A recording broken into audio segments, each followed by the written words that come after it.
Shalom a todos, sejam muito bem-vindos a mais uma Quarta Viva, onde estaremos desfrutando da presença do Senhor e meditando um pouco na sua palavra. Antes de nós darmos início à leitura da palavra, vamos ter um tempo de oração. Convido você a curvar a sua cabeça, fechar os seus olhos e abrir o teu coração para falar com Deus. Pai, em nome de Yeshua, eu te peço que essa noite a tua palavra fale de forma poderosa aos nossos corações, que o Senhor venha abençoar cada lar, cada família, Senhor, que se encontra nessa noite com o coração aberto, disposta a ouvir a tua palavra. Venha, Senhor, nos tocar com o teu poder, trazendo cura para as nossas almas, libertação, Senhor, para todos os nossos pensamentos que não procedem de ti, Senhor. Traga libertação à nossa mente para que possamos encontrar refrigério na tua palavra. É o que eu te peço, já te agradeço, e em nome de Yeshua, amém. Te convido a abrir sua Bíblia no livro de 2 Reis, no capítulo 5. Conta a história de um comandante do exército do rei da Síria, chamado Naamã. Naamã, comandante do exército do rei da Síria, era grande homem diante do seu senhor e de muito conceito, porque por ele o Senhor dera vitória à Síria. Ele era herói de guerra, porém leproso. Saíram tropas da Síria e da terra de Israel, levaram cativa uma menina que ficou ao serviço da mulher de Naamã. Disse ela à sua senhora: tomara o meu senhor estivesse diante do profeta que está em Samaria.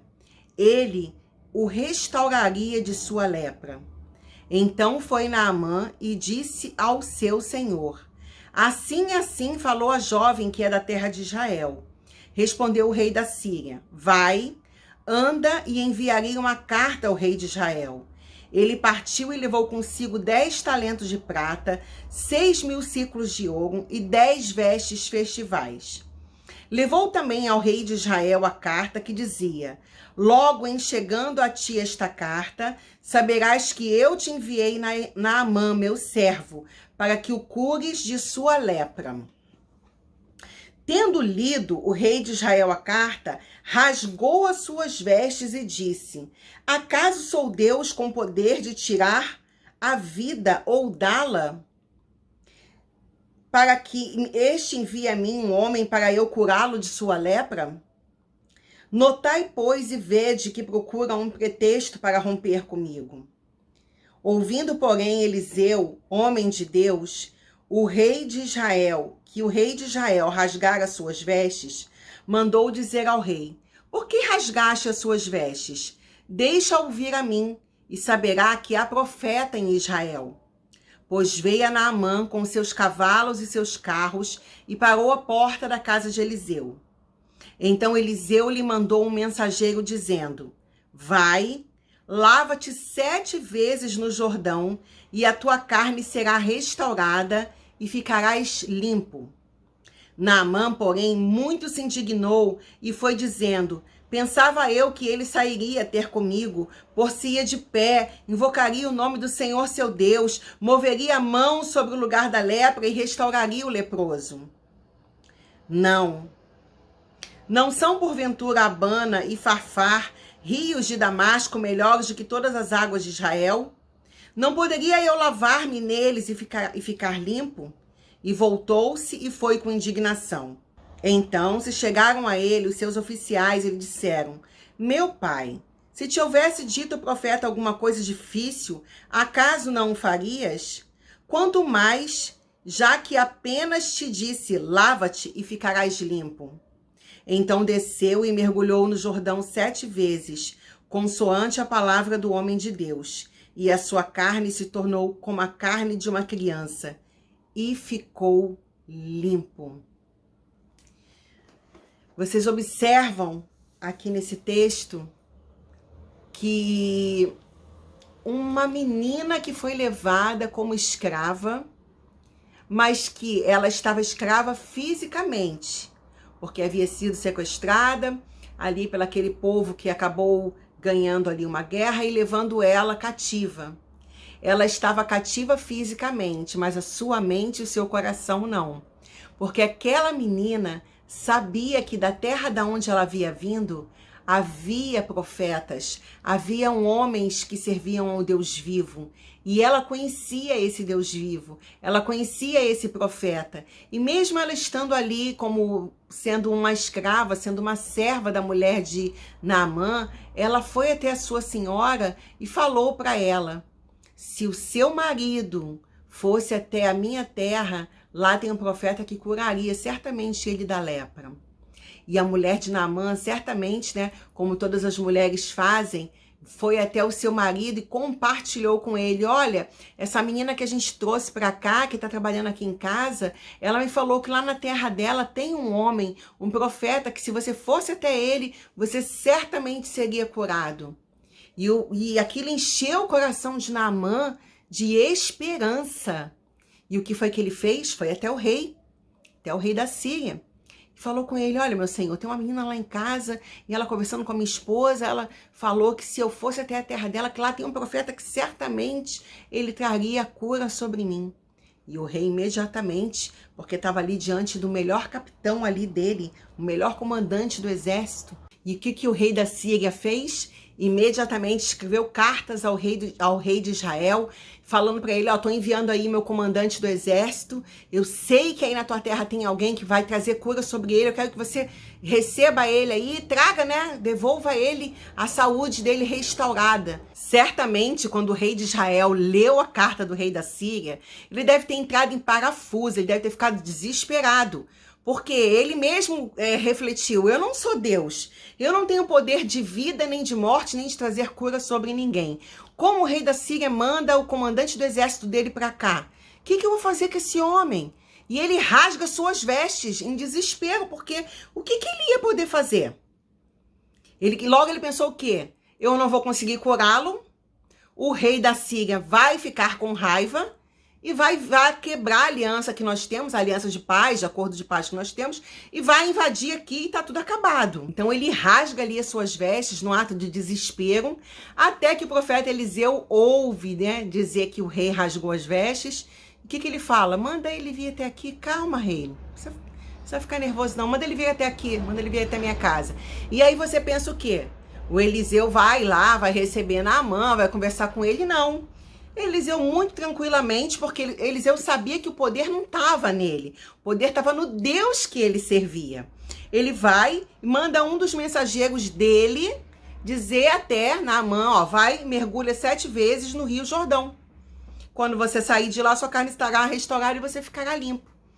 Naamã se sente ofendido, porque ele pensa assim: poxa, pensei que ele vinha aqui, iria falar com Deus, iria orar, iria, né, declarar palavras e eu sairia curado. Isso é uma afronta, é um absurdo, né? Naamã certamente era um homem que tinha muito prestígio, porque era o comandante do rei, era o comandante do exército real. E aí ele vai e fica chateado, ele ainda menciona, né, Abana e Farfar, 2 rios que haviam lá em Damasco, que eram rios certamente melhores, mais limpos e coisa e tal.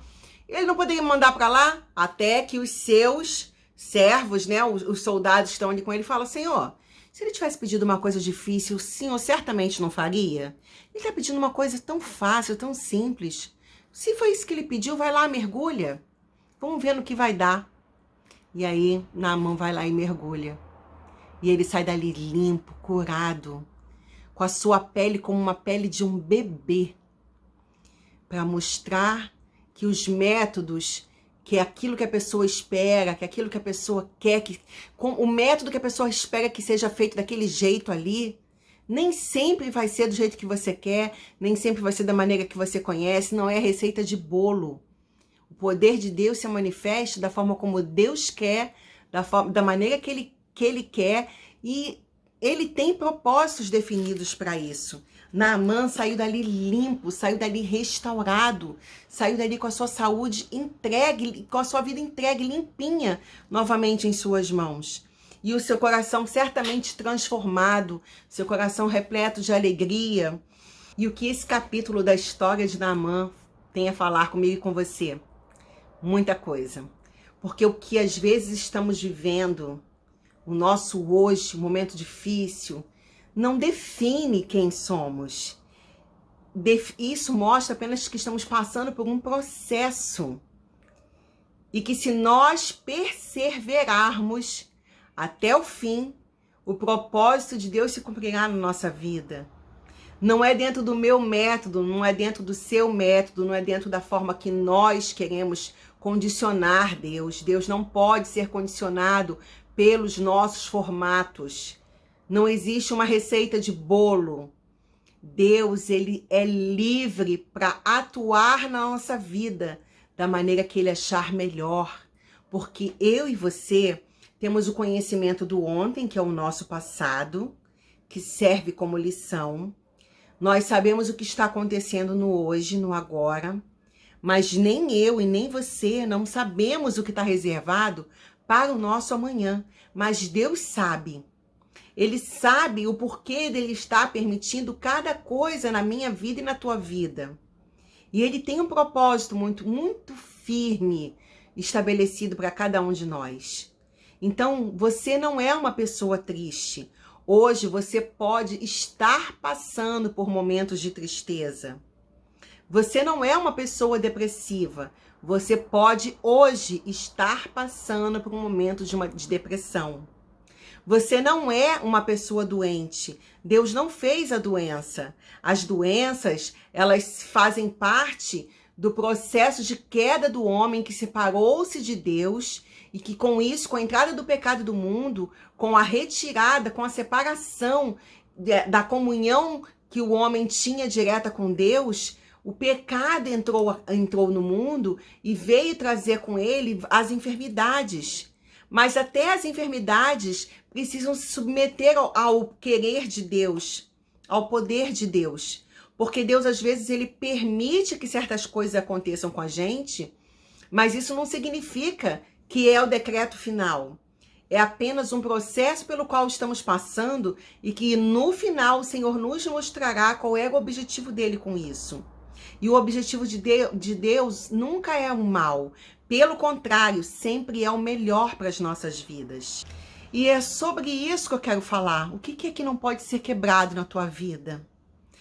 Pratos, copos, taças, móveis, até mesmo partes do nosso corpo, quando às vezes a gente se acidenta, podem ser quebradas.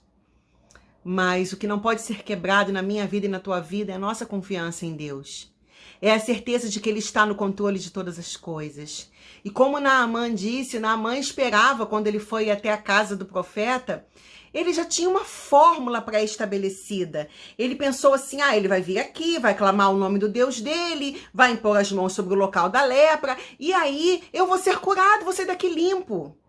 Ele não entendeu que ele precisava também fazer parte do processo.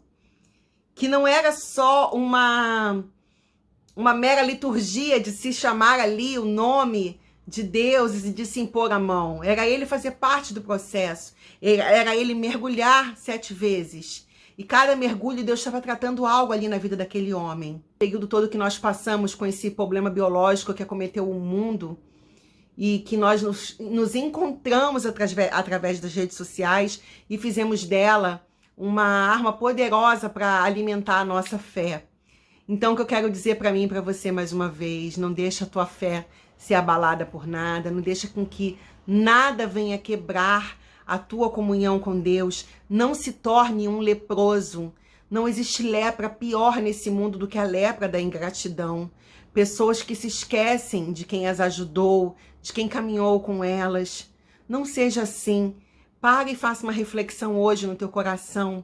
Não sei se você, assim como Naamã, se você ocupa uma posição de destaque, se você tem um cargo muito alto numa empresa, se você tem uma vida muito abastada e muito boa, e você de repente acha que as pessoas têm que receber você com honrarias, com glórias, e você está numa posição tão alta, tão elevada, que você está se sentindo inatingível. Às vezes alguma coisa na sua vida se quebra, um problema de saúde vem, um diagnóstico vem, E aí você precisa descer de seu pedestal, você precisa descer desse lugar de altivez no qual você se encontra, para você poder ser tocado por Deus, para Ele te curar. Não espera isso acontecer, não. Não se torne um leproso.